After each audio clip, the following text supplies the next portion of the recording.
limit collateral damage, but it does not eliminate it. We no longer have to go around like we did in World War II and just carpet bomb an entire city. We can pick targets. But if those targets, if they happen to choose, you know how you keep them from choosing civilian targets or putting their military bases or buildings in civilian populations? You start hitting them. And you start building up the collateral damage around those military buildings in a public area. You know what? They're going to stop putting them there because the people around them are not going to stand for it, because they're going to say, hell, you put this building, you put military people next door to my house, I'm going to die because they're going to blow you up, and then I'm going to get blown up because I live next door to you. You can't put it there. Neighbors are going to say, hell no, you got to go. Either that or they'll just move out. And if they move out, there goes their protection. And there's no more this pussyfooting around. There's no more playing the patsy. No more being, oh my God, we have to be so careful. No. We're at war. We are at non-nuclear DEFCON 5, people.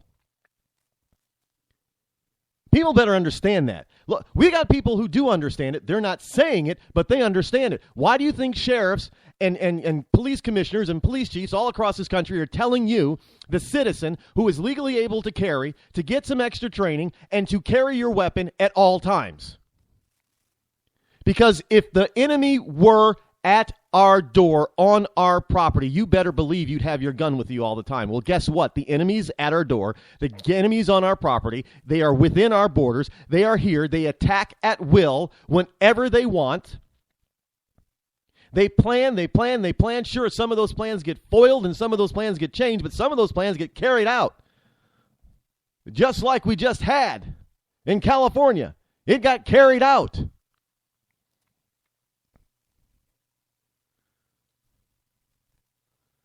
Daily Caller. This whole nonsense about global warming being more deadly and dangerous. We haven't had global warming in over 18 years. There has been no warming. The polar caps are expanding. And now we got some of these stupid, idiotic, so-called scientists who are telling us the reason why the polar caps are expanding is because of global warming.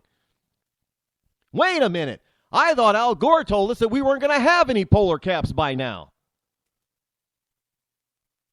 That cities like New York and London and Hong Kong were going to be underwater.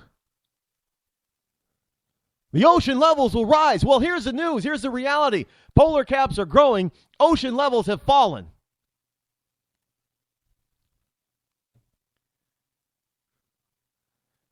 Daily Caller exclusive. NOAA. The National Oceanic and Atmospheric Administration relies on compromised thermometers that inflate U.S. warming trend. And we've known this for years, but they still keep using this freaking fake data to try to impose their will on the rest of us at the expense of our nation's security.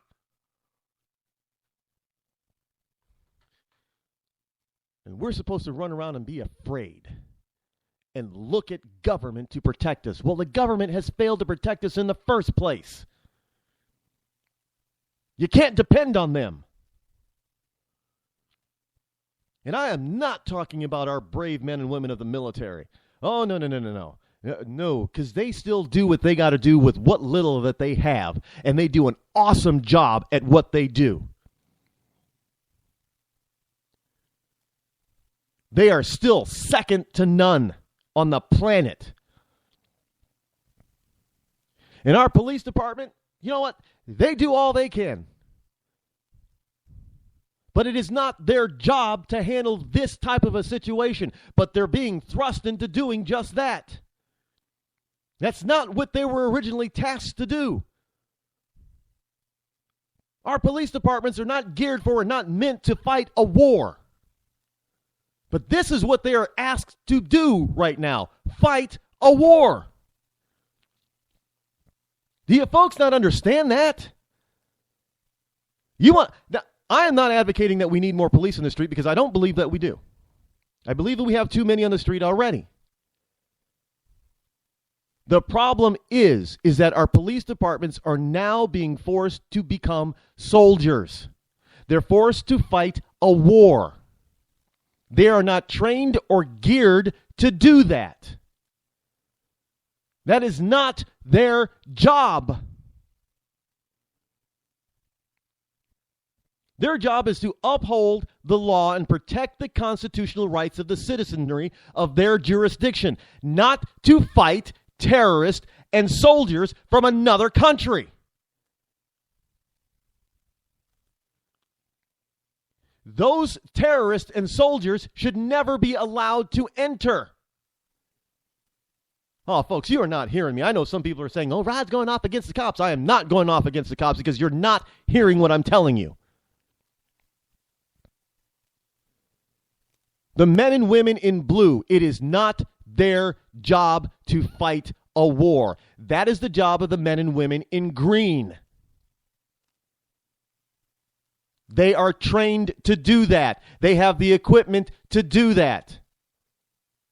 The police departments do not. And in some jurisdictions, they got their hands full just fighting and trying to control crime. Now you want to ask them to control terrorism and other war stuff too? Are you out of your minds?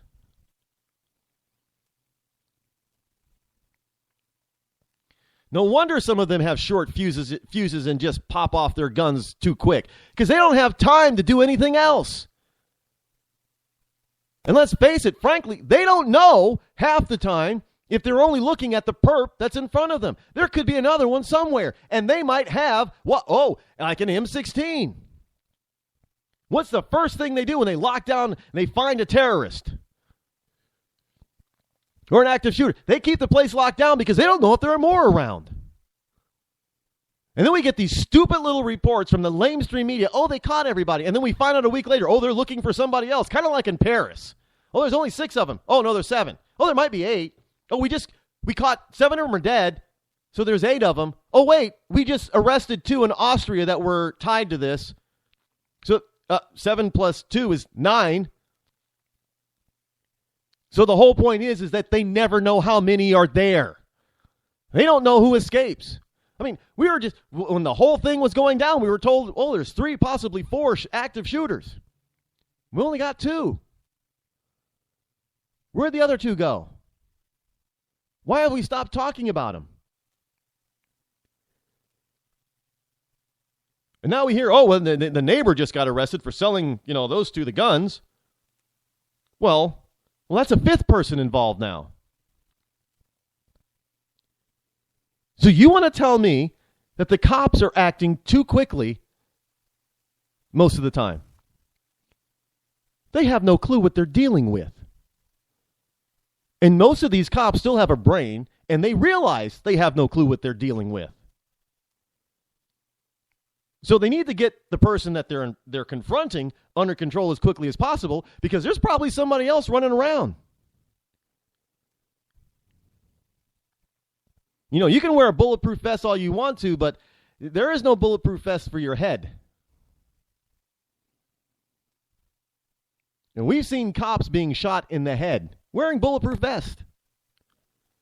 We've seen cops wearing bulletproof vests, but the terrorists and the criminal, they've got high-powered rifles that they obtained illegally that shoots through the vest. So no, I have a little bit more sympathy for cops. You better believe it, because I know what they're up against. They're being tasked and asked to do something that they're not equipped or trained to handle. Not at all. And we don't want them to be equipped and trained to handle warfare, because that's what our military is supposed to do. And we don't want war to be on our land. That's why you go over there to attack them. Thomas Jefferson had it right. 200 years ago, hey, go over there. Over there is where the enemy is. Over there, keep them from coming here. Kill them dead over there. But now we don't want to kill them dead over there. We want to let them in over here. And we're running around talking about, hey, San Bernardino, I told you once, it's not those terrorists that are a danger, man. No, not at all. It's global warming. That's the real threat. Now, you think just 14 people will die? Oh, no. I'm telling you, global warming will kill more.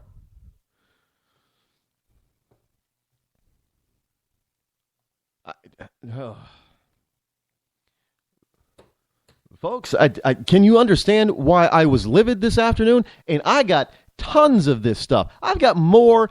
I guess 6 hours at least.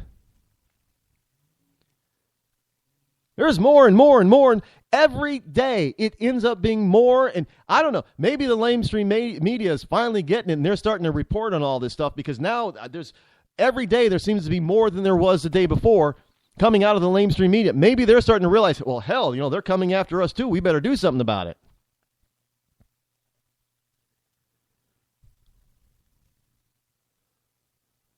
It is the most ridiculous, asinine thing I've ever heard of. In the midst of a war, of a terrorist war, you have a world leader from the United States of America who should know better, running around the world, telling everybody around the world that, one, the only place that there is mass shootings is in the United States, and two, that global warming is a bigger threat than terrorism.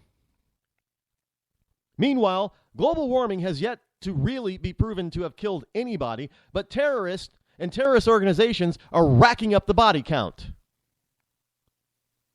And then they're over there gloating when we have all these hoaxes going on now over here, and they're over there gloating, going, ha, look, we got America so scared, man, that they closed down the second largest school district. We don't even have to do anything.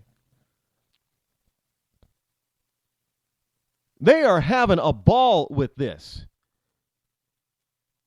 The only people that they seem to be afraid of right now is Russians and Putin. Because every time they even threaten to hit a Russian or take down a Russian, Putin is going to hit them with everything he's got wherever he knows they are. And he does not care about collateral damage, because he's about winning this war. He's about protecting the people of his country, his citizenry. He's being a leader. And he's saying sometimes innocent people die in war. That sucks, but it has to be done. And if we are ever going to ever think that we could ever get to a point of total peace on this planet, we have got to annihilate every single person who wants to wage war for no reason. Because until that day comes, we are always going to have war. We are always going to have innocent people dying. And we are always going to be looking over our shoulders wondering, hey, if I go to the mall, am I going to come back home? If I get on that airplane, am I going to be able to land safely?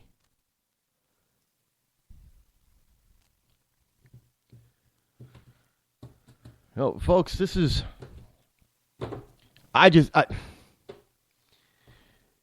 The audacity and the insanity, the audacity of insanity is what I should be saying, of these people is just incredible. I swear to you, God is my witness, if I am standing within arm's reach of a liberal who tells me how good and nice Islam is and how Muslims are and how peaceful they are and how bad a legal gun is to a legal citizen in this country, I am going to slug them.